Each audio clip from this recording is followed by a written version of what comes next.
नमस्कार किसान भाइयों, अभी सब आप सभी का स्वागत है। तो चलिए इस वीडियो में हम लोग डिस्कस करेंगे कि किस तरह से हम लोग बायोलॉजिकल कंट्रोल कर सकते हैं हमारे इंसेक्ट को जो हमारे फील्ड लेवल पे आते हैं। देखिए, जो भी इंसेक्ट होते हैं वो मेनली चार प्रकार से कंट्रोल किया जाता है। पहला है फिजिकल, दूसरा है एग्रीकल्चरल और केमिकल और बायोलॉजिकल। तो कोई भी किसान जब भी किसी पेस्टिसाइड का इस्तेमाल करता है तो वो उसका लास्ट उपाय होता है केमिकल मेथड में। हम लोगों को जब भी किसी पेस्ट का कंट्रोल करना होता है तो सबसे पहले हम लोग एग्रीकल्चरल करते हैं, फिर फिजिकल करते हैं, फिर बायोलॉजिकल, फिर उसके बाद जो हमारा केमिकल में जाते हैं जैसे कि इंसेक्टिसाइड या पेस्टिसाइड मैंने बोला। तो कभी भी आप लोग ये ध्यान रखें कि किसी भी क्रॉप से लगाने से पहले आप प्रिकॉशन मेथड ज़रूर इस्तेमाल करें ताकि आपको कम लागत में अच्छा अच्छा मुनाफा हो सके, क्योंकि ये सब प्रिकॉशन मेथड आपको आगे जाके बेनिफिट ही देगा।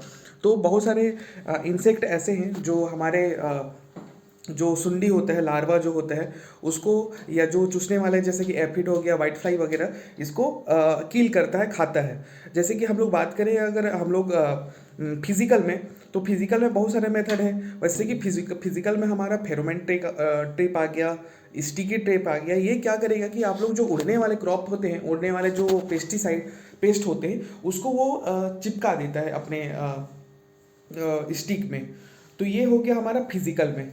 और जैसे कि हम लोग बायोलॉजिकल में बढ़ते हैं तो बायोलॉजिकल में हम लोग बहुत सारा ऐसे ऐसे बायोलॉजिकल कंट्रोल एजेंट है। जैसे कि मैं अभी हमारे सुभाष साहू जी है जो एंटोमोलॉजिस्ट है, उनके पास मैं अभी आपको रूबरू कराऊंगा और वो बताएंगे कि बायोलॉजिकल मेथड हम लोग किस तरह से इस्तेमाल कर सकते हैं अपने फील्ड में ताकि हम लोग पेस्ट को कंट्रोल कर सकें।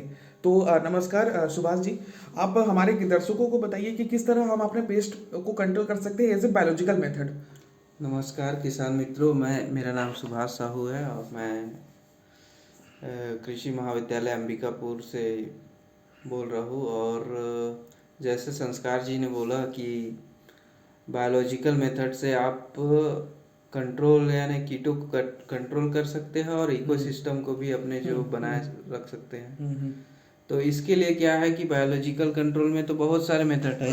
तो बायोलॉजिकल में हम मेनली जो है एक होता है परजीवी, परभक्षी परभक्षी कीट का हम उपयोग कर सकते हैं।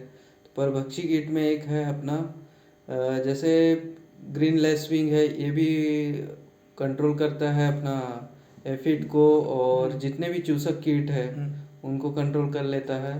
ड्रैगन फ्लाई भी एक हिसाब से, ड्रैगन फ्लाई जिसको बोलते हैं फुरफुंदी, वो भी अच्छा कंट्रोल करता है इस पकड़ के। तो एक है रेडियो बग है जिसको एशियन बग भी बोलते हैं उसका, और ये हेमिपटेरा ऑर्डर में आता है। और ये क्या करता है, जितनी भी प्रकार की इल्लिया है वो इल्लिया को यानी उसको फीड करता है, यानी उसको चूसता है, उसको पूरा खत्म कर देता है। पर ये क्या है कि इसको पहले तो हमको लैब में या कहीं ऐसी जगह में इसको हमको बहुत ज़्यादा संख्या में बढ़ाना है, और फिर उसके बाद अपने जो जहाँ इल्लिया का संक्रमण है, जहाँ इल्लिया ज़्यादा है, वहाँ पर हम इस को रिलीज कर सकते हैं इस कीट को। तो ये क्या करेगी कि इल्लिया को पकड़ के फीड करेगी और उसको ख़त्म करते जाएगी। इससे क्या होगा कि हमारा जो कीटनाशक ये सब चीज़ के में जो पैसा लगता है उसको नियंत्रण होगा। साथ ही जो हम एक प्रकार से जैविक खेती की ओर अग्रसर होगी। अच्छा। और इससे किसान मित्रों की आपका जो एक इकोसिस्टम है, मतलब ज़्यादा कीटनाशक का जो कम प्रभाव पड़ेगा और इकोसिस्टम में आपको एक संतुलन स्थापित होगा। ठीक ठीक ठीक। तो जैसे कि हमारे सुभाष जी है, ये एंटोमोलॉजिस्ट हैं और ये बता रहे हैं। तो मैं ये पूछना चाहता हूँ हमारे सुभाष जी से कि ये जो बताए, जो रेडोविड बग हो गए और जितने भी लेसविंग वगैरह है, ये किसान भाई ये आमतौर पे कहाँ से प्राप्त कर सकते हैं? ये तो अपने अगर इसको अगर आप प्राप्त करना चाहते हैं तो कृषि विज्ञान केंद्र है आपके नज़दीकी क्षेत्र में, तो वहाँ से आप वहाँ के जो वैज्ञानिक है उनसे एक एडवाइस लेके या सलाह लेके उनसे भी प्राप्त कर सकते हैं। वो रायपुर एग्रीकल्चर यूनिवर्सिटी है या आपके जो भी एग्रीकल्चर यूनिवर्सिटी है वहाँ पर ही इसको मास प्रोडक्शन किया जाता है। किया जा सकता है, ठीक। तो वहाँ से हम आप एक छोटी क्वांटिटी यानी कम मात्रा में लेके और एक प्रशिक्षण या उनके द्वारा बताया जाएगा वैज्ञानिक द्वारा कि इसको कैसे मास प्रोडक्शन है, वहाँ से आप प्रशिक्षण लेके आप अपने क्षेत्र में ला सकते हैं और इसका बहुत संख्या में इसको प्रोडक्शन कर सकते हैं, प्रोडक्शन करके अपने क्षेत्र में रिलीज कर सकते हैं। ये सभी प्रकार की इल्लियों को फिट करके खत्म करता है। इसका मेन वो आहार ही वो है, अच्छा भोजन है, अच्छा इल्लिया, ठीक। और इसी तरह आप बायो पेस्टिसाइड का भी यूज अपने खेतों में करके किया जा सकता है। अच्छा, ये बायो पेस्टिसाइड क्या है सुभाष जी? बायो पेस्टिसाइड एक प्रकार का नेचुरल जो मतलब प्राकृतिक जो वनस्पतियां हैं उनका यूज करके हम पेस्टिसाइड को बनाते हैं। अच्छा, एक कीटनाशक बनाते हैं जिसमें जैसे अपना एक नीमास्त्र है, नीमास्त्र, ब्रह्मास्त्र करके हांडी दवा एक होती है, और चार चटनी है।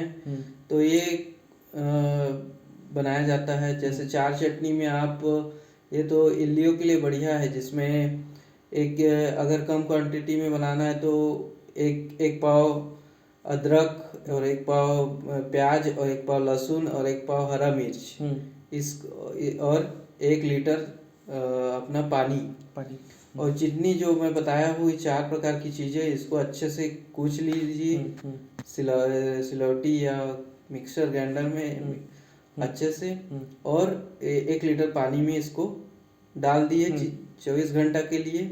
और 24 घंटे के बाद और इसका जो मटेरियल है उसको अच्छे निचोड़ के जो पानी है उसका यूज आप, और साथ ही 50 ग्राम तम्बाकू उसको भी डुबो के रखना है और 24 घंटे रखना है। फिर उसके बाद आप उसको भी साथ में मिलाना है। हाँ, उसको भी मिलाना है साथ में। और इसको क्या करना है कि जो आपका